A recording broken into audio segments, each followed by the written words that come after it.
HSC পরীক্ষার্থী প্রিয় বন্ধুরা, তোমাদের ইংরেজি প্রথম পত্র পরীক্ষার যে ওভারঅল সিলেবাস এবং এই সিলেবাসের মধ্যে কোন প্রশ্নের উত্তরে আমরা কিভাবে কি উত্তর করতে পারি, কোন বিষয়গুলো মাথায় রেখে উত্তর করতে পারি সে ব্যাপারে আজকে সংক্ষিপ্ত আলোচনা করব।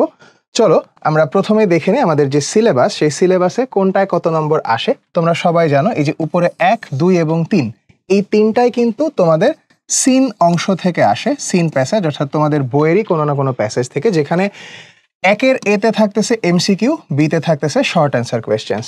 অনেকের মাথায় যখন তোমরা এমসিকিউ কোয়েশ্চেন অ্যান্সার করতে চাও, এটার ক্ষেত্রে সমস্যা খুব বেশি না হলেও দেখা যায় যে তোমরা সিনোনিম অ্যান্টোনিমগুলো উত্তর করার সময় একটু বিপাকে পড়ে যাও। তো সেটার সমাধানের সব থেকে সহজ উপায় কিন্তু, যেহেতু সিন তোমরা জানোই বইয়ের বাইরে থেকে কিছুই আসবে না, তাই বইয়ের ভিতরে থাকা প্যাসেজগুলোর যে বিভিন্ন কঠিন কঠিন শব্দ বা একটু ইরেগুলার যে শব্দগুলো, যেগুলো সচরাচর তোমরা ব্যবহার করো না, সেগুলোর যদি অর্থ তোমার মাথায় ভালোভাবে জানা থাকে, পরীক্ষায় যে কোনো সিনোনিম অ্যান্টোনিম আসলেই কিন্তু তুমি ইজিলি মিলিয়ে উত্তর করে ফেলতে পারবে। নেক্সট তোমাদের যে কোয়েশ্চেনটা এসএকিউ গুলো নিয়ে, শর্ট অ্যান্সার কোয়েশ্চেনের ক্ষেত্রে ম্যাক্সিমামে তোমরা পারো।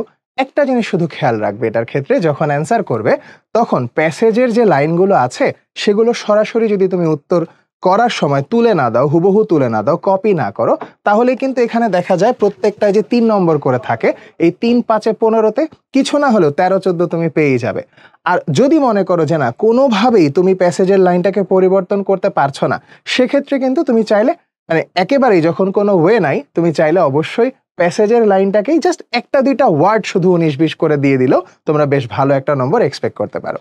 দেন আমরা যদি 2 নাম্বারটার কথা চিন্তা করি, ইনফরমেশন ট্রান্সফার অথবা ফ্লোচার্ট। তোমরা জানো বোর্ড পরীক্ষায় অধিকাংশ ক্ষেত্রেই ফ্লোচার্ট এসে থাকে এইচএসসিতে। তো এই ফ্লোচার্টটাও কিন্তু তোমাদের সিন প্যাসেজের। তোমরা ফ্লোচার্ট অ্যান্সারের সময় অবশ্যই যে বিষয়টা খেয়াল রাখবে সেটা হচ্ছে, যেই ধারাবাহিকতায় প্যাসেজে তথ্যগুলো আছে, ধারাবাহিকতা রক্ষা করাটা খুবই জরুরি।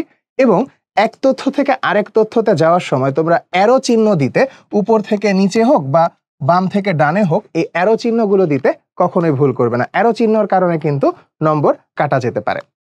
তারপরে যদি আমরা 3 নাম্বারের কথা বলি, এখানে আছে সামারি রাইটিং। সামারি রাইটিংও তোমরা এসএসসিতে যখন ছিলে আনসিন প্যাসেজ থেকে আসতো, কিন্তু এইচএসসিতে যেহেতু সিন প্যাসেজ, তাই ব্যক্তি নির্ভর হলে ওই ব্যক্তির জীবনের সব থেকে গুরুত্বপূর্ণ ঘটনাগুলোকে ধারাবাহিকভাবে লিখে দাও, সামারি হয়ে যাবে। যদি কোনো ঘটনা নির্ভর হয়, ঘটনার ধারাবাহিকতা রক্ষা করো। আর যদি কোনো অ্যাবস্ট্রাক্ট টপিক হয়, তাহলে ওই টপিকের একদম প্রথমে ইন্ট্রোডাক্টরি কিছু কথা, তারপরে ওই টপিকের ধরো কজ অ্যান্ড এফেক্ট হলো, তাহলে 2টা কজ, 2টা ইফেক্ট, তারপরে একটা সলিউশন দিয়ে দিলে পুরো প্যাসেজটার কিন্তু পারফেক্ট একটা সামারি হয়ে যাবে। সুতরাং তোমরা যখন উপরে 1 এবং 2 এর জন্য, বিশেষ করে এসএকিউ এর জন্য প্যাসেজ প্র্যাকটিস করছো, সেই প্যাসেজের ওই এসএকিউ এর গুরুত্বপূর্ণ তথ্যগুলো যদি তুমি সাজিয়ে পাশাপাশি লাইন বাই লাইন আকারে লেখো, একটা সুন্দর সামারি কিন্তু রিপ্রেজেন্টেড হয়ে যাবে। এরপরে তোমাদের যে আনসিন অংশ আছে সেখানে যদি যাই, তোমরা জানো 4 এবং 5 মূলত এই 2টা হচ্ছে পুরাপুরি ক্লু আর উইথ ক্লু হোক শূন্যস্থান নির্দেশ করে। আনসিনের ক্ষেত্রে এই 2টা তোমাদের যখন তোমরা অ্যান্সার করো, তোমাদের অনেকেই বলো যে ভাই উইথ ক্লুজ মোটামুটি পারলেও উইদাউট ক্লুজে আমাদের বেশ সমস্যা হয়। কিন্তু একটা জিনিস চিন্তা করো, বোর্ড পরীক্ষায় তো আসলে কোয়েশ্চেন রিপিট হয়। অনেক ক্ষেত্রেই দেখা যায় এক বোর্ডের প্রশ্ন অন্য বোর্ড আসলে অনেক ক্ষেত্রেই রিপিট করে ফেলতেছে, হয়তো শূন্যস্থান ভিন্ন জায়গায় দিয়ে। তো তোমাদের কাজ হবে বেশি বেশি করে বোর্ড কোয়েশ্চেনগুলো, ভালো ভালো কলেজের টেস্টের কোয়েশ্চেনগুলো সলভ করা। আর এই সলভ করার সময় এখন যেখানে শূন্যস্থান আছে সেটার পাশাপাশি আর কোথায় কোথায় শূন্যস্থান হতে পারে, সেই জিনিসগুলো যদি মাথায় রেখে একটু প্র্যাকটিস করো এখন, তাহলে পরীক্ষায় দেখবা তুমি খুব ভালোভাবে এই 2টাতেই ভালো একটা নম্বর নিয়ে আসতে পারবা। দেন আনসিনের আরেকটা যে অংশ আছে আমাদের রিঅ্যারেঞ্জিং নিয়ে তোমাদের মনে আসলে প্রশ্নের শেষ নাই। অনেকের কাছেই মনে হয় যে এটার মতন করে না হয় আমি যেভাবে ভাবতেছি সেভাবেও তো হয়। মনে রেখো, বোর্ডে রিঅ্যারেঞ্জের ক্ষেত্রে কিন্তু একেবারে যদি তুমি ঘটনার ক্রম ভেঙে না ফেলো, সেই ক্ষেত্রে একাধিক উত্তর গ্রহণযোগ্য হতে পারে। তাই রিঅ্যারেঞ্জের ক্ষেত্রে তোমাদের একটাই সাজেশন তোমাদের জন্য থাকবে, সেটা হচ্ছে তোমরা পুরো গল্পটাকে পড়ে মাথার মধ্যে সাজাতে চেষ্টা করো যে কোন ঘটনাটার পরে কোন ঘটনাটা হওয়ার কথা। সালের যে ধারাবাহিকতা আছে, সালের ধারাবাহিকতাগুলোকে কোনোভাবেই না ভেঙে সালের ধারাবাহিকতাগুলোকে রক্ষা করো।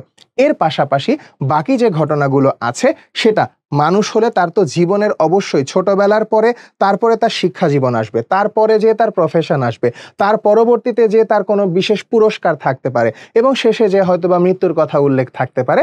সুতরাং এই মিনিমাম ধারাবাহিকতাটুকু রক্ষা করে তুমি যদি পরীক্ষার হলে অ্যান্সার করে দিয়ে আসো, সেই ক্ষেত্রে কিছু 19-20 হলেও কিন্তু দেখা যাবে বোর্ড তোমাদেরকে নম্বর দিয়ে দিবে। নেক্সট যে পার্টটুকু আছে, আমরা যদি প্রথমটার কথা বলি, এখানে 7 নম্বরে ইন্টারপ্রিটিং গ্রাফ অ্যান্ড চার্ট। এটা তুলনামূলক বেশ সহজ রাইটিং পার্টগুলোর মধ্যে, কেননা গ্রাফে কিন্তু তোমার কাছে তথ্য দেয়া আছে। তোমরা জানো গ্রাফে বিভিন্ন সাল থাকবে, সালে অনুসারে দেখা যাবে যে বিভিন্ন তথ্যগুলোকে তুলনা করতে হবে। তো তথ্য তুলনার সময় তুমি প্রথমে যে কোনো একটাকে বেঞ্চমার্ক ধরে নাও, সব থেকে কম ভ্যালু অথবা সব থেকে বড় ভ্যালু। এইটার সাথে প্রত্যেকটা সালকে তুমি কম্পেয়ার করে দেখাও কোন সালের থেকে কোন সালে বেড়েছে কিংবা কোন সালে কমেছে, এবং এই কমা বাড়াটা কত পার্সেন্ট ছিল বা কত হাজারে ছিল।